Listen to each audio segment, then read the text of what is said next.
नमस्कार, मी Ankita smart news bulletin मध्ये आपले स्वागत करते। बुलेटिनच्या सुरुवातीलाच एक विशेष बातमी। शाळा दिनांक 17 पासून सुरू होणार। कोरोनाच्या वाढत्या प्रादुर्भावामुळे जिल्हाधिकाऱ्यांनी दिनांक 18 पर्यंत शाळा बंद ठेवण्याचा आदेश दिला होता। मात्र यामध्ये बदल करून आता दिनांक 17 पासून पहिली ते 9वी चे वर्ग पूर्ववत सुरू होणार आहेत। या संदर्भात जिल्हाधिकारी एम.जे. हिरेमठ यांनी पुन्हा एकदा नवीन आदेश जारी केला आहे। जिल्हाधिकाऱ्यांनी 2 दिवसांपूर्वी शिक्षण खात्यामार्फत हा आदेश दिला होता। त्यामध्ये बदल करण्यात आल्यामुळे आता विद्यार्थ्यांना याची नोंद घेऊन शाळेला जावे लागणार आहे। आणि आता एक नजर ठळक घडामोडींवर। ऑक्सिजन व्यवस्था सज्ज ठेवण्यासाठी केंद्राकडून राज्यांना सूचना। मनपा यंत्रणेकडून बाजारपेठेत अतिक्रमण हटाव मोहीम। नाईट कर्फ्यू आणि वीकेंड कर्फ्यूची नवी नियमावली लागू। दाट धुक्यात हरवले गरिबांचे महाबळेश्वर। एनव्हीजेएम संघटनेतर्फे स्वामी विवेकानंद जयंती साजरी। भाजप नेते किरण जाधव यांचा वाढदिवस उत्साहात। आमदार चन्नराज हट्टीहोळी यांनी घेतली अधिकाऱ्यांची बैठक। कोगनोळी आंबेडकर नगर येथील नागरिकांकडून ग्रामपंचायत पीडीओ यांना निवेदन। रेल्वे स्थानकावरील तपासणी ठरली निष्फळ। क्षत्रिय मराठा परिषदेचे अध्यक्ष अभिलाष देसाई यांचा सत्कार। रंगोली के सप्तरंगों में खुशियों के दीप चमकाए, आराधना के साथ अपनी दिवाली मनाए। कपड़ों की दुनिया में एक भरोसेमंद और गुणवत्तापूर्ण नाम आराधना। गृहलक्ष्मी की सुंदरता की पहचान है साड़ी। घर की औरत का रुबाब और संस्कृति की देन है साड़ी। इस दिवाली के सुनहरे मौके पे आराधना लेके आए हैं महिलाओं के लिए मनपसंद साड़ीज और रेडीमेड सहित बच्चों के लिए आकर्षक और मनपसंद ड्रेसेस। पुरुषों के लिए जेंट्स वेयर में shirt, T shirts, jeans, formal और भी कई प्रकार के ड्रेसेस। जल्द ही अपनी मनपसंद ड्रेस खरीदे सिर्फ आराधना में। बेलगाम के वस्त्र जगत में बहुत ही बढ़िया है आराधना। नए कपड़े पहन के दीजिए दिवाली की शुभकामना। आराधना, मारुती गली, बेलगाम। आणि आता पाहूयात सविस्तर बातम्या। गेल्या काही दिवसांपासून देशात पुन्हा कोरोनाचे रुग्ण सातत्याने वाढत आहेत, तर कोरोनाचा नवीन प्रकार ओमायक्रॉन, ज्यामुळे अनेक देशांमध्ये कोरोनाचे रुग्ण झपाट्याने वाढले, त्याचा संसर्गही देशात वाढतोय। मंगळवारी दिवसभरात देशात 2 लाखांच्या जवळपास रुग्ण आढळले आहेत। आता सापडत असलेल्या बहुतांशी रुग्णांना कोरोनाची सौम्य लक्षणं आढळत असल्यानं रुग्णालयात भरती होण्याचं प्रमाण कमी आहे। मात्र तरीही पुरेसा ऑक्सिजन उपलब्ध असेल याची खबरदारी घ्या, असं आवाहन करणारं पत्र केंद्रीय आरोग्य सचिवांनी सर्व राज्य आणि केंद्रशासित प्रदेशांना लिहिलंय। त्यांच्या पत्रात केंद्रीय आरोग्य सचिव म्हणाले की राज्य आणि केंद्रशासित प्रदेशांमध्ये रुग्णांमध्ये सेवा देणाऱ्या आरोग्य सुविधांमध्ये किमान 48 तास पुरेसा वैद्यकीय ऑक्सिजनचा बफर स्टॉक असावा। तसेच त्यांनी ऑक्सिजन निर्मितीचे प्लांट योग्यरित्या काम करतायत की नाही हे तपासण्याचं आणि पुरेशा ऑक्सिजन केंद्रांची उपलब्धता सुनिश्चित करण्यासही सांगितले।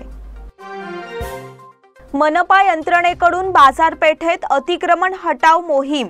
मागील काही दिवसांपासून शहराच्या बाजारपेठेतील अतिक्रमण हटाव मोहिमेकडे मनपा यंत्रणेचे दुर्लक्ष झाले होते। मात्र बुधवारी सकाळी अचानक मनपा यंत्रणेने ही मोहीम पुन्हा सुरू केली, त्यामुळे व्यापारी वर्गाची त्रेधा उडाली। मात्र आता ऐन संक्रांती सणाच्या वेळेला मनपाला ही बुद्धी सुचल्यामुळे व्यापारी वर्गात नाराजीची लाट उमटली आहे। मनपा यंत्रणेने यापूर्वी बाजारपेठेतील गर्दी आणि रहदारीचे नियोजन करण्यासाठी काही उपाययोजना आखून दिल्या आहेत। तसेच भाजी विक्रेते आणि इतर व्यापाऱ्यांसाठी नियमांचे बंधन जाहीर केले आहे। मात्र मनपा यंत्रणेची पाठ फिरविल्यानंतर पुन्हा एरे माझ्या मागल्या अशी स्थिती निर्माण होताना दिसते। याबद्दल नागरिकांना समस्यांचा सामना करावा लागतो। मात्र त्यावेळी मनपा यंत्रणा अनेक कारणे दाखवून याकडे दुर्लक्ष करते। बुधवारी सकाळी पुन्हा एकदा मनपा यंत्रणेने बाजारपेठेत संचार सुरू केला। पांगुळ गल्ली, गणपत गल्ली या भागात दुकानांच्या समोर आलेले साहित्य हटविण्यासाठी धडपड सुरू करण्यात आली। व्यापाऱ्यांना ऐन वेळेला सूचना करण्यात आल्यामुळे त्यांची त्रेधा उडाली। मनपा यंत्रणा आपल्या शहरातील गर्दीच्या नियोजनासाठी प्रयत्नशील असणे स्वागतार्ह आहे, परंतु मनपा यंत्रणेचा कारभार लहरी होत आहे अशी प्रतिक्रिया उमटली आहे। नाईट कर्फ्यू आणि वीकेंड कर्फ्यूची नवीन नियमावली लागू। कर्नाटक सरकारने रात्रीची संचारबंदी, कर्फ्यू आणि वीकेंड कर्फ्यू कायम ठेवला आहे. 31 जानेवारीपर्यंत नाईट कर्फ्यू आणि वीकेंड कर्फ्यू लागू राहील. रात्री 10 ते सकाळी 5 वाजेपर्यंत लागू राहील. कोरोना संसर्गामुळे 19 जानेवारीपर्यंत नाईट कर्फ्यू लावण्यात आला होता. आता याचा विस्तार आणखीन 2 आठवडे वाढविण्यात आला आहे. कोरोनाच्या तिसऱ्या लाटेच्या भीतीमुळे सीमावर्ती जिल्ह्यांमध्ये आवश्यक खबरदारी घेण्यात येणार आहे. महाराष्ट्र केरळ सीमेवरून कर्नाटकात प्रवेश करताना RT-PCR निगेटिव्ह चाचणी सक्तीची केली आहे. गेल्या काही दिवसात कोरोना संसर्गाचे प्रमाण वाढले आहे, त्यामुळे निर्बंध शिथिल करण्यात आलेले नाहीत. शुक्रवारी रात्री 8 वाजल्यापासून सोमवारी सकाळी 5 वाजेपर्यंत वीकेंड कर्फ्यू लागू राहील. कर्नाटक सरकारने 4 जानेवारी रोजी शनिवार आणि रविवार असे 2 दिवस कर्फ्यू लागू केला होता आणि कोविड-19च्या तिसऱ्या लाटेचा सामना करण्यासाठी सार्वजनिक मेळावे 19 जानेवारीपर्यंत मर्यादित केले होते. तसेच आणखी 2 आठवडे रात्रीचा कर्फ्यू सुरू ठेवण्याचा निर्णय घेतला आहे आणि सर्व रॅली, धरणे, आंदोलनांवर बंदी घातली आहे. दाट धुक्यात हरवले गरिबांचे महाबळेश्वर. बेळगाव शहर आणि परिसरात मागील 4 दिवसांपासून थंडीची लाट आली आहे. त्यामुळे शहर आणि तालुका परिसर गारठला आहे. यामुळे तालुक्याच्या बऱ्याच भागात धुक्याची लाट दिसून येत आहे. शहराच्या सभोवती दाट धुक्यामुळे पहाटेचा संचार करताना सावधगिरी बाळगावी लागते. बेळगाव हे गरिबांचे महाबळेश्वर म्हणून ओळखले जाते. येथील थंड हवा आणि गोड पाणी हे अनेकांसाठी आकर्षणाचे केंद्र आहे. एकेकाळी गरिबांचे महाबळेश्वर सध्या या धुक्याच्या लाटेने गारठले आहे. मागील 4 दिवसांपासून शहराच्या तापमानात दिवसेंदिवस घट होत आहे. बुधवारी पहाटे नोंदविण्यात आलेले बेळगावचे तापमान 9 अंश इतके होते. घसरलेल्या तापमानामुळे दैनंदिन जीवनावर परिणाम झाला आहे. त्यामुळे नागरिकांना थंडीचा कडाका जाणवतो आहे. तालुक्याच्या विविध भागात पहाटेपासूनच शेकोट्या पेटविल्या जात आहेत, तर शहरातील भागात स्वेटर आणि इतर उबदार कपड्यांची खरेदी करण्याकडे ओढ वाढला आहे. त्यामुळे सध्या या स्वेटर विक्रेत्यांसाठी पर्वणीचे दिवस आले आहेत. NUJM संघटनेतर्फे स्वामी विवेकानंद जयंती साजरी. स्वामी विवेकानंद यांनी देशासाठी आणि हिंदू धर्मासाठी केलेले कार्य अतुलनीय असे होते, असे विचार स्वामी विवेकानंद जयंतीच्या निमित्ताने व्यक्त करण्यात आले. येथील नॅशनल युनियन ऑफ जर्नलिस्ट संघटनेच्या बेळगाव शाखेतर्फे बुधवारी स्वामी विवेकानंद जयंती साजरी करण्यात आली. या कार्यक्रमाच्या निमित्ताने स्वामी विवेकानंद यांच्या प्रतिमेचे पूजन करून त्यांना अभिवादन करण्यात आले. यावेळी संघटनेच्या कार्याबद्दल बैठक देखील घेण्यात आली. संघटनेचे कार्य बळकट करण्याच्या दृष्टीने नवीन वर्षातील या दुसऱ्या बैठकीचे आयोजन करण्यात आले होते. यावेळी मागील काळातील अहवालावर चर्चा करण्यात आली. तसेच नव्याने सदस्यत्व नोंदणी करण्याबाबत सभासदांना सूचना करण्यात आली. मागील 2 वर्षे कोरोनाच्या महामारीमुळे संघटनेचे काम होऊ शकले नव्हते. मात्र पुन्हा नव्याने संघटना बळकटीसाठी कार्य करण्याचा निर्णय घेण्यात आला. तसेच सभासदांना नव्या वर्षाचे शुल्क भरण्यासाठी सूचना करण्यात आली. संघटनेच्या माध्यमातून बेळगाव जिल्ह्यात व्यापक कार्य व्हावे यासाठी पुढील काळात नवीन कार्यकारिणी सक्रिय करण्यासाठी पावले उचलण्यात आली आहेत. यामध्ये बेळगाव जिल्हा, बेळगाव शहर यासह खानापूर, निपाणी, चिकोडी तालुक्याच्या संघटना बळकट करण्याबाबत नव्या कार्यकारिणींवर चर्चा करण्यात आली. संघटनेचे बेळगाव शाखा संस्थापक अध्यक्ष श्रीकांत काकतीकर यांनी केलेल्या सूचनेनुसार पुढील पावले उचलण्याचे ठरविण्यात आले. संघटनेच्या जिल्हाध्यक्षपदासाठी जितेंद्र पाटील, शहर अध्यक्षपदासाठी उपेंद्र वाजीकर, शहर उपाध्यक्षपदासाठी रवींद्र जाधव, खानापूर तालुका अध्यक्षपदासाठी मिलिंद देसाई यांच्या नावाचा प्रस्ताव मांडण्यात आला. तसेच शाखा प्रवक्ते पदासाठी अरुणा गोजे पाटील यांचे नाव निश्चित करण्यात आले. तसेच त्यांच्या मंजुरीसाठी तो संघटना वरिष्ठांकडे पाठविण्याचे ठरविण्यात आले. बैठकीतील चर्चेमध्ये संघटनेचे पदाधिकारी सदस्य सहभागी झाले होते. भाजप नेते किरण जाधव यांचा वाढदिवस उत्साहात. कर्नाटक राज्य ओबीसी मोर्चा राज्य सचिव आणि विमल फाउंडेशनचे संस्थापक चेअरमन किरण जाधव यांचा वाढदिवस बुधवारी सकाळी गुडशेट रोडवरील त्यांच्या कार्यालयात मोठ्या उत्साहात पार पडला. त्यावेळी माजी पालकमंत्री आमदार रमेश जारकीहोळी, लक्ष्मण पवार यांच्या उपस्थितीत केक कापण्यात आला।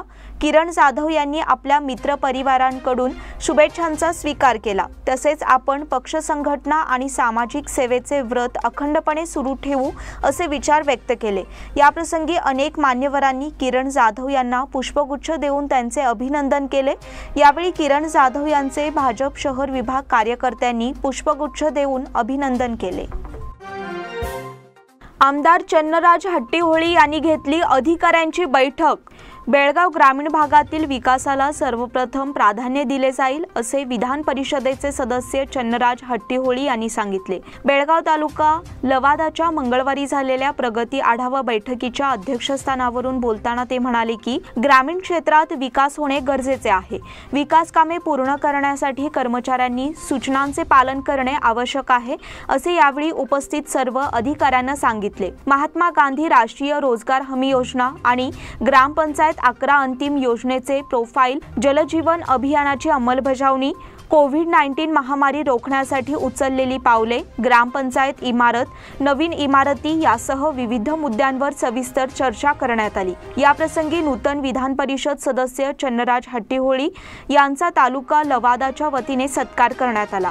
या बैठकीला तालुका लवादचे कार्यकारी अधिकारी राजेश धनवडी, उपसचिव बसवराज जक्कनायक, माजी तालुका पंचायत अध्यक्ष शंकरगौडा पाटील, बेळगावमधील विविध पंचायतीचे विकास अधिकारी, कर्मचारी उपस्थित होते। कोगनोळी आंबेडकर नगर येथील नागरिकांकडून ग्रामपंचायत पीडीओंना निवेदन। कोगनोळी येथील विश्वरत्न डॉक्टर बाबासाहेब आंबेडकर नगर म्हणून परिचित असलेल्या प्रभाग क्रमांक 8 मध्ये गेल्या काही वर्षांपासून सांडपाण्याची समस्या भेडसावत आहे।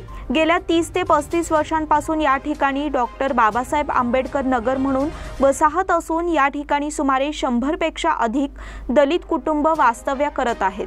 तरी हे थांबलेले सांडपाणी तात्काळ ग्रामपंचायतीच्या माध्यमातून येणाऱ्या 10 दिवसात मार्गी लावण्यात यावे अशा आशयाचे निवेदन ग्रामपंचायत पीडीओ दिलीप जाधव यांच्याकडे सादर करण्यात आले। यावेळी ग्रामपंचायत पीडीओ जाधव यांनी सदर प्रश्नी आपण भेट देऊन मार्गी लावू असे आश्वासन दिले। या प्रसंगी ग्रामपंचायत अध्यक्ष अप्पासाहेब खोत, उपाध्यक्ष तुकाराम शिंदे, ग्रामपंचायत सदस्य राजू टोपान, ग्रामपंचायत सदस्य प्रवीण भोसले, नरजित विटे, शुभम ढोबळे, ओमकार जिरगे, अनिल कांबळे, शिल्पकार आवटे, संदेश जिरगे आदी उपस्थित होते।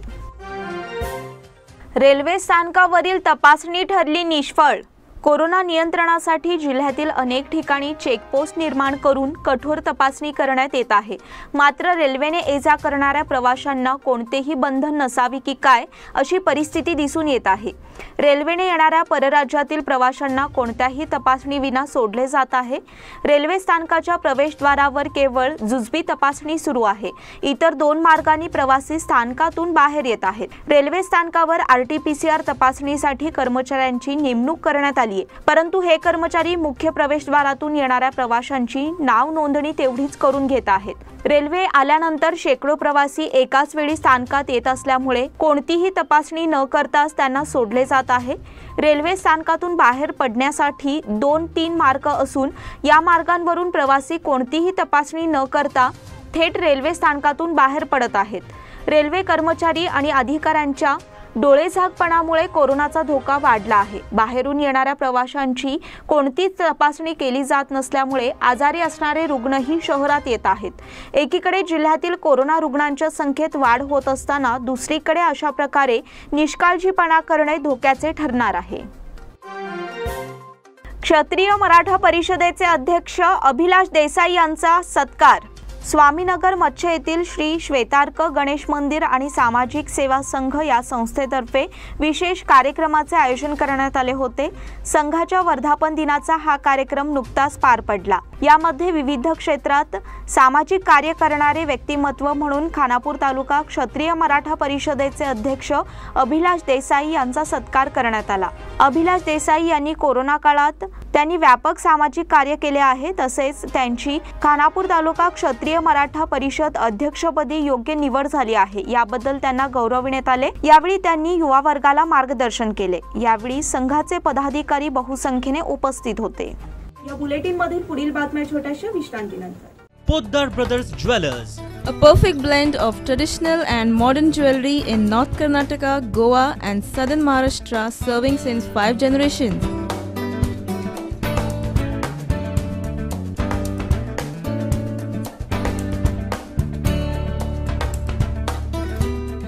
Exclusive gold, silver and platinum jewelry showroom.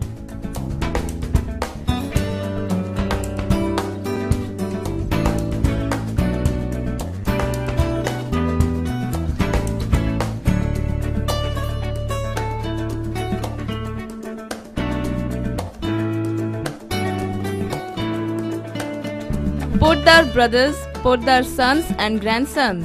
Khade Bazar, Belgaum. Call is on 0831 240 5550 or 51 or 52 or 53. Visit us at www.poddarjewelers.com. बेलगाम वासियों के पसंद में उतरा उड़ान बार एंड रेस्टोरेंट। सोशल डिस्टेंसिंग का ख्याल रखते हुए हमारा स्टाफ देता है बेहतरीन सर्विस का विश्वास। यहां है पार्टी और फंक्शन के लिए 3 आलीशान हॉल, कारपोरेट डिनर मीटिंग के लिए 3 अलग कक्ष, आईपीएल मैच देखने के लिए 3 बड़े स्क्रीन की विशेष सुविधा। इसके साथ ही साफ सुथरा किचन जहां हमारा वेल क्वालिफाइड स्टाफ देता है क्वालिटी और हाइजीनिक फूड की गारंटी। तो फिर खाने की हो बात तो आना परिवार के साथ। उड़ान बार एंड रेस्टोरेंट, लिंगराज कॉलेज के पास, बेलगावी। फोन 0831 243577. विश्रांतीनंतर पुन्हा एकदा आपलं स्वागत। नवीन रेशन कार्डसाठी अर्ज केलेल्या नागरिकांना राज्य सरकारने दिलासा दिला आहे। सरकारकडून तब्बल 4 वर्षांनंतर रेशन कार्ड वितरणाला हिरवा कंदील दाखवण्यात आला आहे।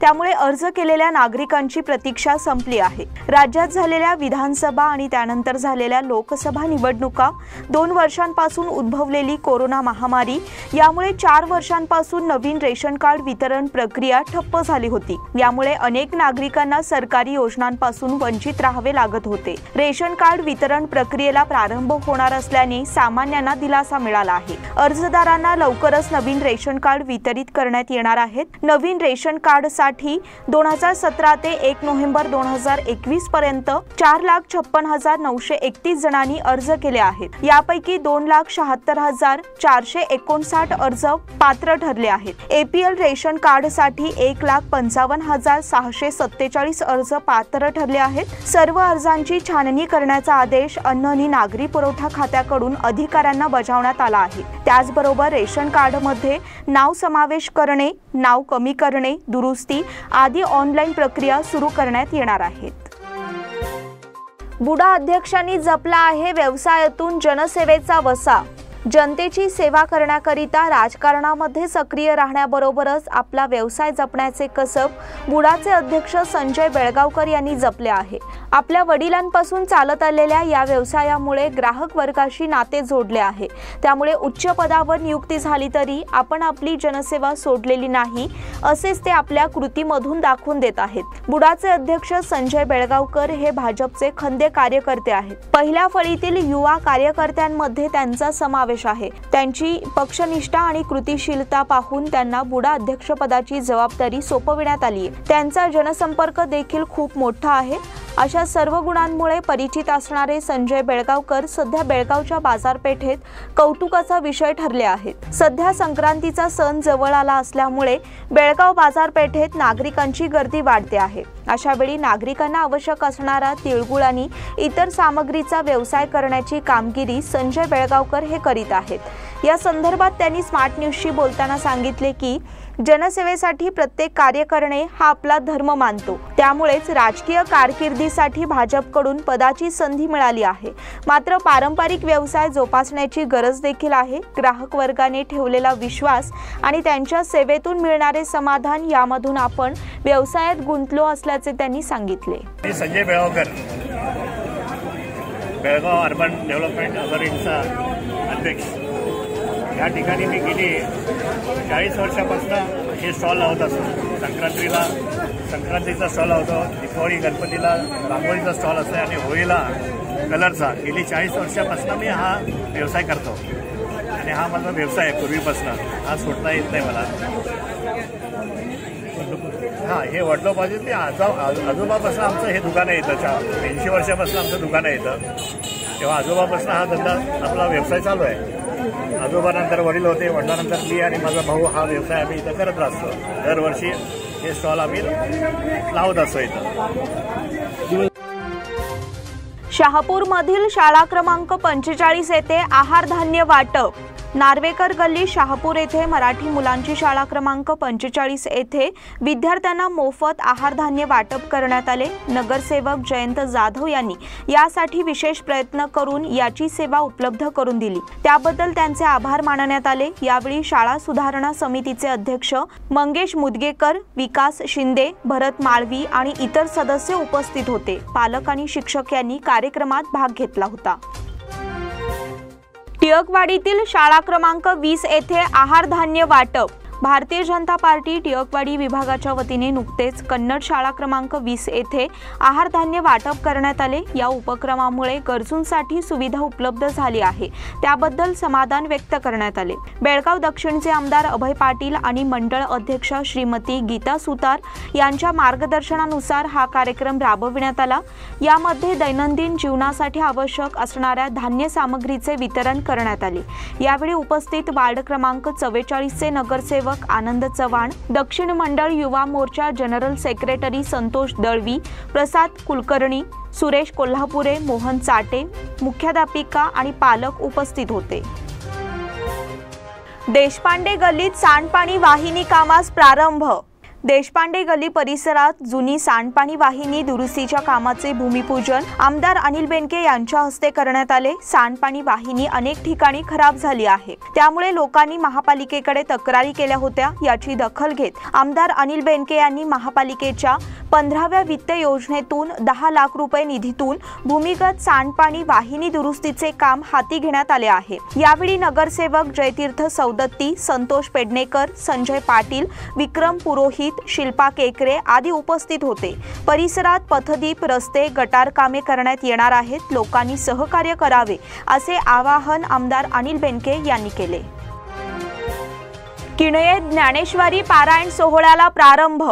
येथील ज्ञानेश्वरी पारायण सेवा मंडळ, मलप्रभा, मुंगेत्री परिसर, बेळगाव दक्षिण आणि पश्चिम विभाग किणये यांच्या वतीने दिनांक 10 पासून बहादरवाडी क्रॉस, कर्ले क्रॉस येथील प्राथमिक मराठी शाळेच्या क्रीडांगणावर हबप ॲडव्होकेट चंद्रकांत लोहार यांच्या अधिष्ठानाखाली, हबप नामदेव सुतार यांच्या उपाधिष्ठानाखाली ज्ञानेश्वरी पारायण सोहळ्याला सुरुवात झाली आहे. पारायण सोहळ्यात रोज काकड आरती, सामुदायिक हरिपाठ, भजन असे कार्यक्रम होत आहेत. यामध्ये संती बस्तवाड, किणये, बहादरवाडी, कर्ले, जानेवाडी, कावळेवाडी, बिजगी, बेळवट्टी, नावगे, रणकुंडे, मच्छे आदी परिसरातील वारकरी भाविक मोठ्या संख्येने उपस्थिती दर्शवत आहेत. पारायण सोहळ्याचे 35वे वर्ष असून दिनांक 10 ते दिनांक 16 पर्यंत असा 7 दिवसांचा सोहळा होणार आहे. रविवार दिनांक 16 रोजी 10 ते 11 काला कीर्तन, त्यानंतर मंडप प्रदक्षिणा आणि दुपारी 2 वाजता महाप्रसादाने पारायण सोहळ्याची सांगता होणार आहे. सुळगा हिंडलगा येथील मळेकर्णी मंदिराचा उद्घाटन सोहळा. मंदिरे ही समाजाच्या एकीची आणि हिताची केंद्रे ठरावीत. मंदिरांमुळे समाज एकत्र येतो, मानसिक शांतता लाभते. सुळगा येथील मळेकर्णी देवीचे मंदिर हे त्यापैकी एक असल्याचे मत NS चौगुले यांनी व्यक्त केले. सुळगा हिंडलगा येथील मळेकर्णी देवीच्या मंदिराचा उद्घाटन कार्यक्रम सोमवारी पार पडला. मंदिराचे उद्घाटन चौगुले यांनी फीत कापून केले. यावेळी ते बोलत होते. अध्यक्षस्थानी लक्ष्मण चौगुले होते. प्रास्ताविक NY चौगुले यांनी केले. कार्याचा आढावा चौगुले यांनी सादर केला. मान्यवरांचे स्वागत त्यानंतर करण्यात आले. शिवप्रतिमा पूजन यल्लापा जाधव, गणेश प्रतिमा पूजन विनय कदम, लक्ष्मी प्रतिमा पूजन हर्षल चौगुले, सरस्वती प्रतिमा पूजन मंजुळा चौगुले, प्रवेशद्वार उद्घाटन उमाजी पाटील, हॉल उद्घाटन रामचंद्र मनोळकर, चौकट पूजन बाळू देसूरकर, उत्तम तरळे, गाभारा पूजन लोकेश भातकांडे, मोहन चौगुले, कळस पूजन प्रकाश कणबरकर यांच्या हस्ते करण्यात आले. दीप प्रज्वलन कामधेनू सोसायटीच्या संचालिकांच्या हस्ते करण्यात आले. वीरभद्रनगर येथे घरफोडी.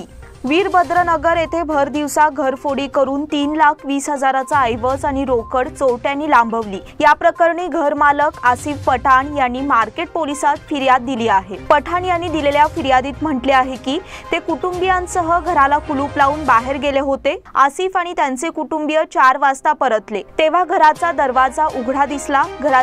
घराचा कडी कोयंडा देखील तोडलेला होता। त्यांनी आत जाऊन पाहिले असता तिजोरी फोडून चोरट्यांनी 1.5 तोळे सोने आणि 2.5 लाखाची रोकड पळविल्याचे दिसून आले। या प्रकरणी माहिती त्यांनी मार्केट पोलिसात दिली। पोलीस पुढील तपास करीत आहेत।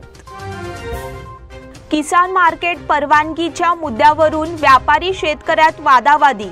जय किसान होलसेल भाजी मार्केटच्या परवानगीबाबत चौकशी करत शासनाला अहवाल देण्यात येईल अशी माहिती जिल्हाधिकारी MJ हिरेमठ यांनी दिली।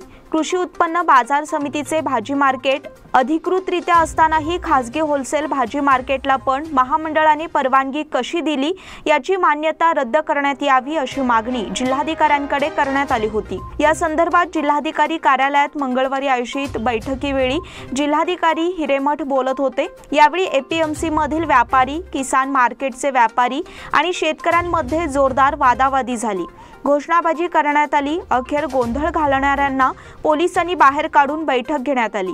बैठकीला महापालिका आयुक्त रुद्रेश घाडी, APMCचे सचिव डॉक्टर K कोडीगौडा, कृषक समाजाचे अध्यक्ष सिद्धगोंडा मोदगी, पोलीस उपायुक्त PV स्नेहा आदी उपस्थित होते। जिल्हाधिकारी हिरेमठ म्हणाले, जय किसान भाजी मार्केटच्या परवानगीचीही चौकशी करण्यात येईल। त्याचा सविस्तर अहवाल राज्य शासनाला पाठवून शासनाच्या आदेशानुसार कार्यवाही करण्यात येईल। 1 महिन्यात अहवाल पाठवून शासनाचे म्हणणे घेण्यात येईल। तोपर्यंत कोणताही कायदा हातात घेऊ नये।